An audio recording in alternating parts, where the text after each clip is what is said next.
પુનાથી ધામજીભાઈ વસ્તાભાઈ મકવાણા સમસ્ત ગુર્જર ક્ષત્રિય કડિયા સમાજ તરફથી અને આપણે ત્યાં વિશ્વકર્મા કેળવણી ધામના આજે 27 તારીખે ભવ્ય દિવ્ય અને જબરજસ્ત પ્રોગ્રામનું જે આયોજન થઈ રહ્યું છે તે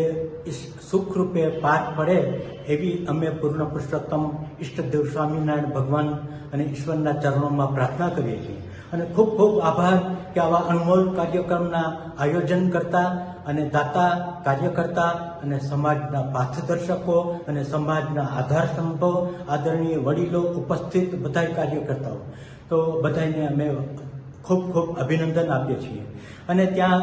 સતત કાર્યરત રહેતા ઘનશ્યામભાઈ વાયંડી કાંતિભાઈ નરેશભાઈ રમેશભાઈ અનેક લોકો બધા મન દિલ તન મન ધનથી બધા કાર્ય કરી રહ્યા છો તેના માટે અમે ખૂબ ખૂબ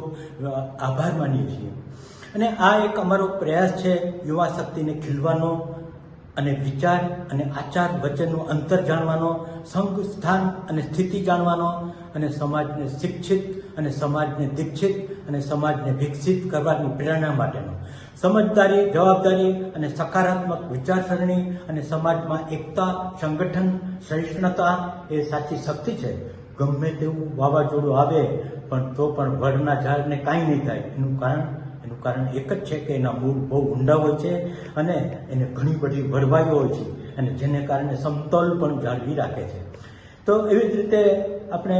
સમાજના સંગઠન માટેની ઘણી વાતો કરી અને હંમેશા કહેતા ને કે पत्थर जब तक सलामत है कि वो चट्टान से जुड़े हुए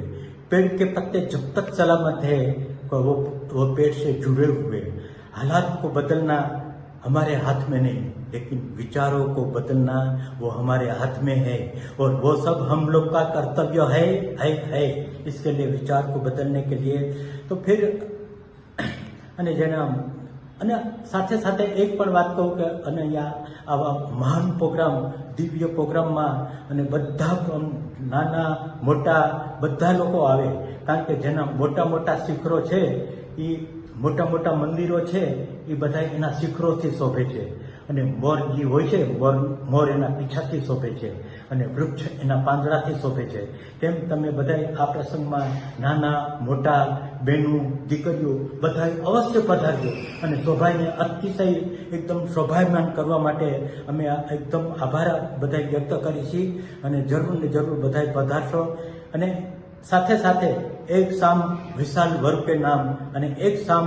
કેળવણી મંડળ કે નામ તો અમે હૃદયપૂર્વક આશા વ્યક્ત કરી છે કે આ મોટા દિવ્ય પ્રોગ્રામને અમૂલ્ય પ્રોગ્રામને